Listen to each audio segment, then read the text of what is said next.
In the gleaming high-pressure kitchen of Elevation, one of Chicago's most acclaimed restaurants, a simple test becomes the catalyst for profound transformation. Executive chef Maxwell Richards, known for his technical precision, tyrannical management style, and cold perfectionism, unwittingly challenges culinary royalty disguised as a novice. The undercover master, Amelia Hartwell, isn't just any chef.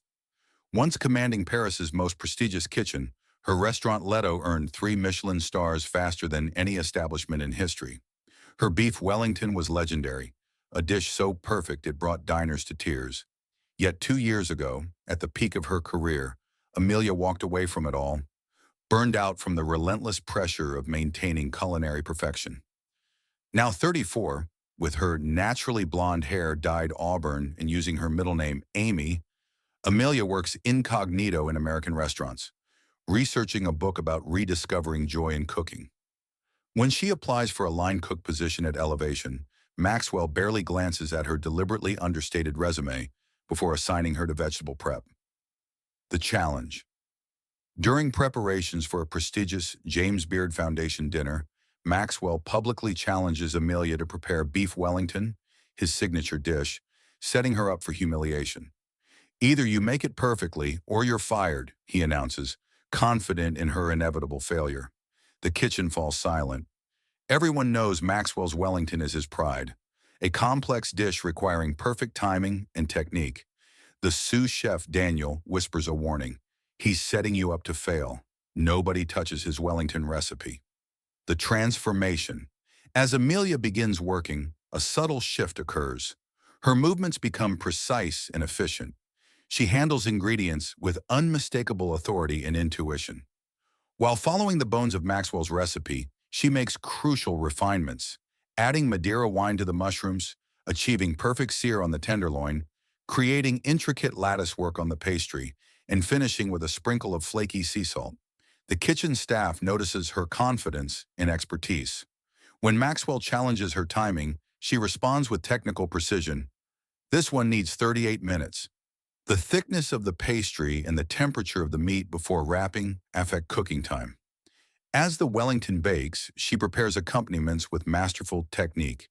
A silken red wine sauce finished with European butter, honey-roasted carrots cooked to perfect sweetness.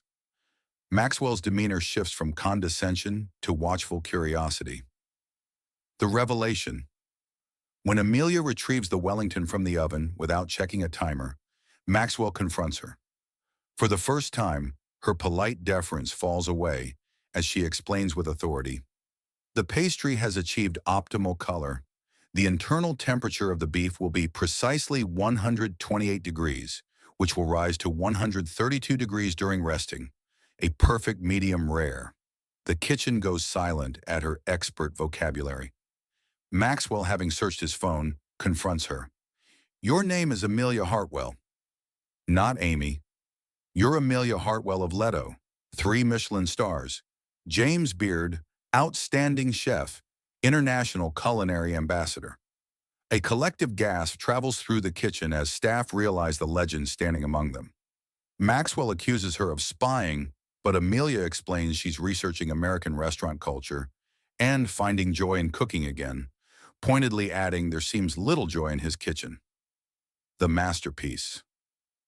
When the Wellington is sliced, it reveals perfect layers, crisp pastry, aromatic duxelle, rosy medium-rare beef with juices pooling but not running. "Magnifique," whispers Daniel, slipping into French in his awe. Even Maxwell's professional eye cannot find a single flaw. As the perfectly plated dish leaves for the VIP table, tension descends. Maxwell confronts Amelia about undermining his authority, but she responds with a deeper truth. Technical skill alone doesn't make exceptional food. There's something missing. When challenged what that might be, she replies simply, "Heart. You cook to impress, not to nourish." Every dish is a demonstration of skill rather than an expression of passion. The redemption. The dining room manager bursts in. The guests are calling the Wellington the best they've ever tasted. The James Beard committee member wants to meet the chef responsible. Maxwell, after a complex series of emotions crosses his face, admits Amelia prepared it. In a surprising move, Amelia redirects the credit. Please inform the guests that their Wellington was prepared by Chef Richards and his team. It's his kitchen, his menu. When Maxwell asks why, she explains, this isn't about ego. It's about remembering why we became chefs in the first place. The moment marks a turning point. Maxwell humbly asks Amelia to show him her duxelle technique, while she expresses admiration for his scallop dish. For the next hour, they work side by side, exchanging knowledge and insights. The rigid hierarchy dissolves as staff witness their feared boss transform, listening, learning, even smiling. The legacy. 2 weeks later, as Amelia prepares to leave for her next research destination, Elevation's kitchen has transformed. There's still focus and discipline, but also laughter and collaboration. Maxwell maintains his exacting standards, but with a new approach, teaching rather than terrorizing. They discuss a cookbook collaboration, and Maxwell shares excitement about fusion concepts they developed together. The evening's special features a new iteration of beef Wellington that maintains his technical precision while incorporating Amelia's soulful touches.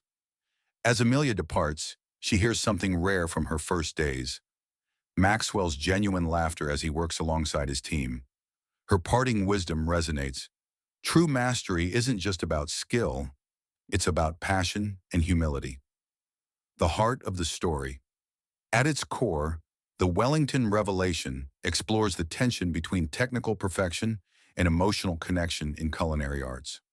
Amelia and Maxwell represent different philosophies of cooking. Her approach balances precise technique with soulful intuition, while his prioritizes execution and authority over creativity and collaboration. The beef Wellington serves as both literal and metaphorical centerpiece, a technically demanding dish requiring both precision and artistry. Through this culinary challenge, the story reveals how true mastery transcends technique alone. Amelia's intervention catalyzes not just better food, but a healthier kitchen culture. What makes this tale compelling is its universal resonance beyond cooking. In any creative or professional field, the balance between technical skill and passionate expression determines not just the quality of work, but the fulfillment of those performing it. The transformation of Maxwell from tyrannical perfectionist to collaborative mentor offers hope that even entrenched patterns can change when someone demonstrates a better way forward. The story reminds us that sometimes our greatest contributions come not from dominating others with our expertise, but from sharing knowledge generously and remembering the joy that drew us to our craft in the first place. As Amelia observes, success comes not from intimidation, but inspiration. And sometimes the most valuable lessons come from the most unexpected teachers.